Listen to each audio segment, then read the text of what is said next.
Olá, tudo bem? Tudo certo? Tudo ok por aí? Vamos tentar conversar um pouquinho sobre a Bíblia e todos os seus assuntos mais delicados que ninguém fala para você.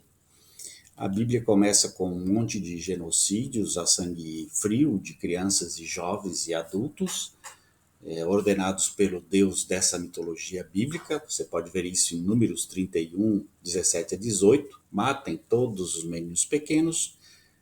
Matem também todas as mulheres que se deitaram com o homem, mas entre as crianças pequenas, poupem para vocês as meninas que nunca se deitaram com o homem. As mulheres virgens, então, dos povos vencidos deveriam ser abusadas pelos soldados e sobreviventes serem tratados como escravos. Tudo isso com a farsa de serem conduzidos a uma terra prometida, numa época em que havia muita terra não habitada e sem necessidade para matar ninguém ou para invadir terra de ninguém. A terra onde Deus prometeu já tinha gente, já tinha um povo, mas Deus quis que o seu povo fosse lá e tomasse conta dessa terra. E é uma terra que não tem grande coisa, não vale grande coisa. Quem foi fazer isso? Moisés, um cara muito cruel. Os 613 mandamentos, ou mitzvot, inspirando outro assassino a imitá-lo futuramente, que era o Maomé. Israel, sinceramente, não tem nada de terra prometida, nem em recursos naturais, nem em alguma coisa que preste. Está mais para ser uma terra, um deserto inútil. Imperialismo com farsa de terra prometida. Emite leis sobre como escravizar os escravos, as pessoas, né? E os maltratar. Isso você pode ver em Êxodo, capítulo 2, versículo 2. Se você comprar um escravo hebreu, ele o servirá por 6 anos, mas no 7º ano será liberto sem precisar pagar nada. Se chegou solteiro, o solteiro receberá a liberdade, mas se chegou casado, sua mulher irá com ele. Se o seu senhor lhe tiver dado uma mulher, e esta lhe tiver dado filhos e filhas, a mulher e os filhos pertencerão ao senhor, somente o homem sairá livre. Então você vê como é que era o processo de escravidão no tempo da Bíblia, e Deus que ordenava isso, Deus que permitia, era lei.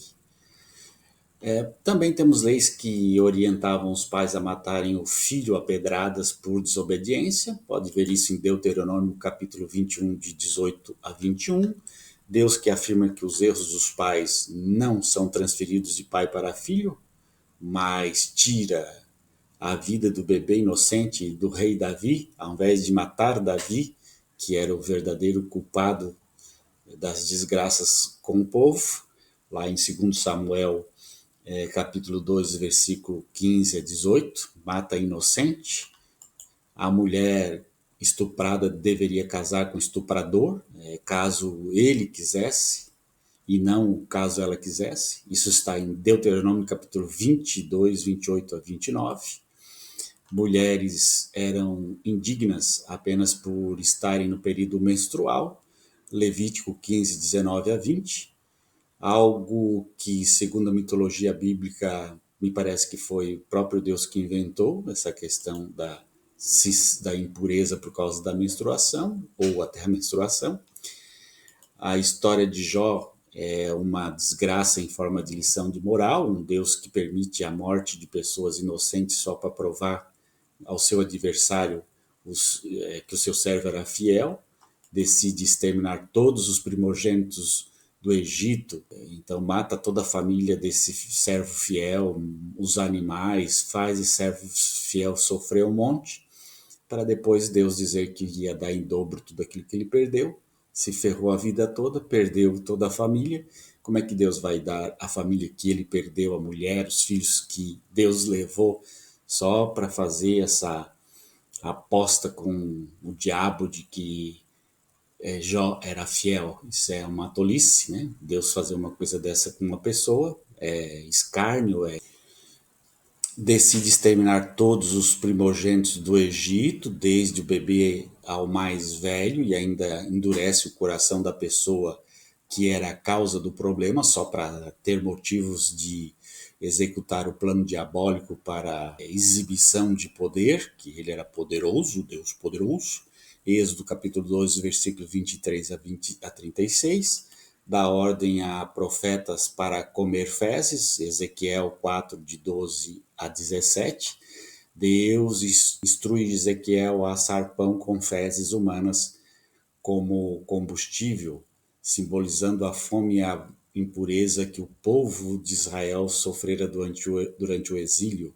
Posteriormente, Deus permite que ele use esterco de vaca, ainda que a ação permaneça simbólica da impureza e da rejeição da lei.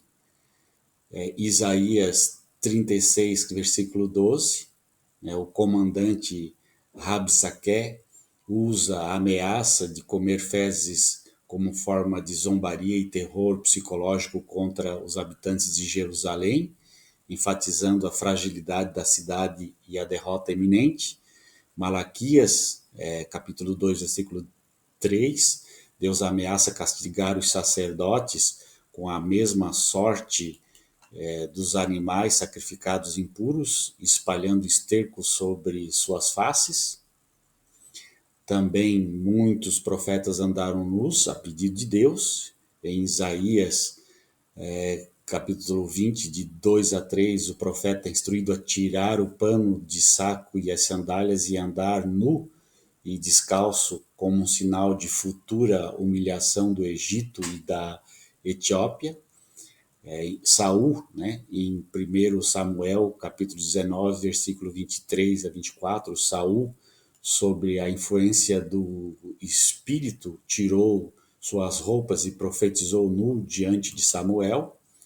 Miqueias, capítulo 1, versículo 8, o profeta expressa sua intenção de lamentar e andar despojado e nu, demonstrando sua frieza e sua tristeza e identificação com a situação do povo.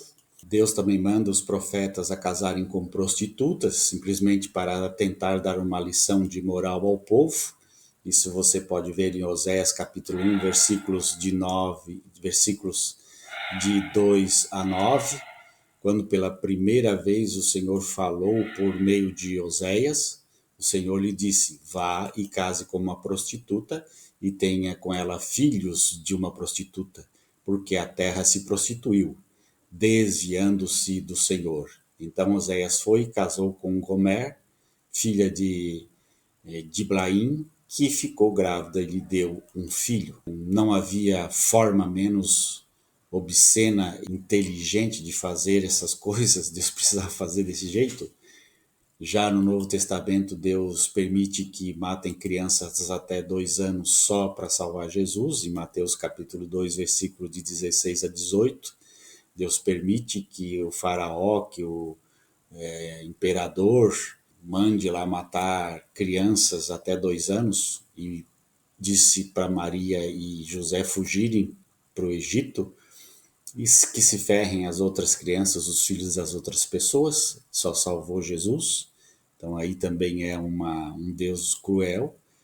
Jesus incentiva a pobreza e a submissão ao seu opressor. Você pode ver isso em Romanos capítulo 12, versículo 20. Lucas capítulo 6, de 20 a 21.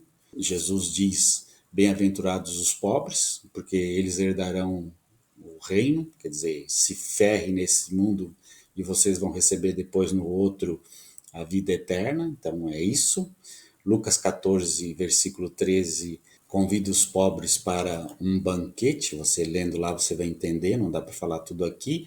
Mateus 5, 39, versículo 39 diz: eu, porém, vos digo, não resistais ao perverso, mas se quer te bater na face direita, ofereça-lhe a outra face. Jesus dizendo aí para oferecer a outra face, não brigar com ninguém, deixar quem quiser mandar e você tem que obedecer. Coisas que beneficiam políticos e pastores e religiosos, em posição de poder. Também temos a Marcos capítulo 12, versículo 45, dar a César o que é de César, Deus dizendo aí que os impostos, que a roubalheira dos políticos, dai a eles o que é deles e a Deus o que é de Deus. O que é de César? O que é de Deus? Para piorar, prefere matar milhares de animais para poupar a vida de demônios, né? Jesus manda lá os demônios irem para os porcos, em vez de fazer de outra forma, matou os porcos, né? Ordenou a aplicação de leis que destroem a família até hoje. Mateus capítulo 19, versículo 29, a Bíblia diz: e todo aquele que tiver deixado casa, irmãos e irmãs, pai, mãe, filhos ou terras, por amor ao meu nome, receberá 100 vezes tanto e herdará a vida eterna. Então você veja aí que é um versículo que diz que é para deixar a família, né? E quantas igrejas falam e fazem isso, né? Quando uma pessoa não segue aquela igreja, é deixada de lado da família, de lado da família, por conta dessa questão, quanta destruição de família por causa da religião, por causa disso, como também diz assim, amar a Deus em primeiro lugar, consequentemente pessoas vão à igreja e abandonam os pais por conta disso. O homem naturalmente cria vínculos afetivos primeiramente com os pais e depois os pais introduzem na cabeça desses filhos a religião e se tornam zumbi espiritual do líder espiritual. É um vírus que se é instalado na cabeça da pessoa e a pessoa só segue aquele pensamento. Nós temos isso em muitas situações onde houve muito suicídio por conta de pessoas que viraram zumbis dos seus pastores. Tem aquele tal do Jim Jones, né? Se você for procurar lá, as pessoas se suicidaram por conta de pregação desse pastor e ele também se suicidou junto. O mais engraçado é notar nos evangelhos sobre Jesus a descrição de pessoas com doenças mentais, na qual hoje a ciência consegue controlar por meio de remédio, onde o suposto criador, segundo a mitologia bíblica, segundo o filho desse criador Jesus, confunde com possessão ou outro tipo de atividade demoníaca, que era aceitável naquela época, graças às limitações científicas, mas Deus, que era Deus, deveria saber que não se tratava de possessão, mas sim de doença.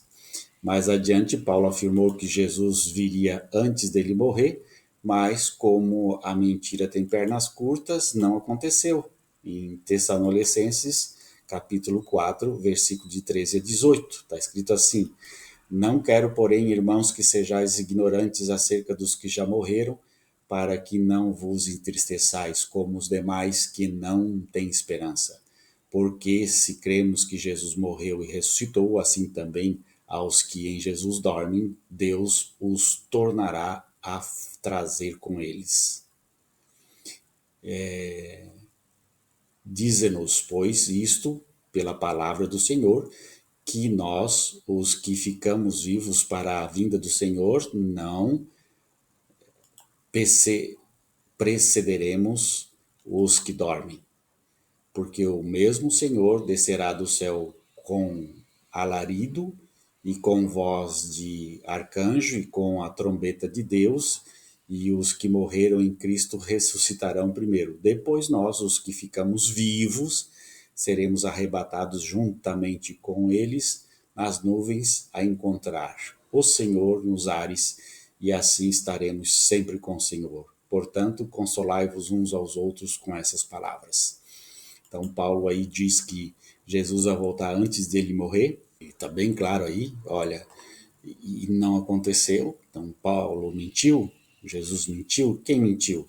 Não aconteceu. Consequentemente, a Bíblia inspirou a Idade das Trevas, onde católicos destruíram milhares de vidas, inspirados pela Bíblia, nas cruzadas, no colonialismo, na África, na Ásia, fora o seu conteúdo histórico. A Bíblia continuou a causar caos no mundo, uma das guerras mais sangrentas da história da humanidade, a Guerra dos 30 Anos. A maioria dos cristãos acha que foi usada por Deus para proteger e livrar o mal. O catolicismo, Martim Lutero, foi um dos principais fomentadores para o genocídio de judeus em toda a Europa, inclusive o Holocausto, ou seja, o seu livro contra os judeus e suas mentiras inspirou Hitler, né? Curiosamente, nenhum livro sagrado, nem espírita, nem satanistas trouxeram sequer 5% das desgraças que a Bíblia trouxe. E você ainda diz que há alguma coisa de divino nisso, de sabedoria na Bíblia? As palavras mais sábias que Jesus disse foi: não faças ao homem o que não gostaria que fizessem a ti. Só que, infelizmente, essas palavras foram ditas há mais de 500 anos antes por Buda. Os evangelhos de Jesus não diferem muito do estoicismo, filosofia muito mais antiga e interessante. O livro dos Provérbios não passa de uma imitação do livro As Instruções de Shurapak.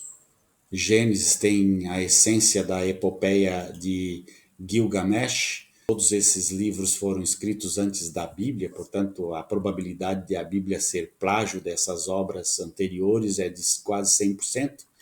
Enfim, a Bíblia não possui nada de especial, além de ser um livro de horrores cuja sua leitura deveria ser proibida para crianças, para menores. Infelizmente, hoje milhões de pessoas continuam a ser enganadas por conta do seu conteúdo manipulador. Já existem dezenas de mitos similares ao de Jesus, mas o de Jesus ganhou vida no formato que é graças ao trabalho sujo dos cristãos da Idade Média. Foram eles que decidiram se você vai acreditar em Jesus, se Jesus não teve esposa, se não teve filho, se não teve irmão, se foi perfeito, se foi Deus, ou a Trindade, livros canônicos e apócrifos, editaram obras da antiguidade como as de Flávio Josefo para dar vida ao mito, criaram o Estado de Israel em 1948 para fazer o mito parecer ainda mais real, fazendo uma guerra interminável desde 1948 até hoje, somando até agora mais de 90 mil mortos entre Israel e Palestina. Também a cronologia da Bíblia foi adulterada de igual modo por cristãos da Idade Média para fazer parecer que alguma profecia se cumpriu. Criaram a teologia cristã, que na verdade significa como ludibriar um crente quando uma farsa da Bíblia é descoberta. Tudo isso é história factual. Você realmente acha que existe algo divino na história da Bíblia? Um abraço. Tchau, tchau.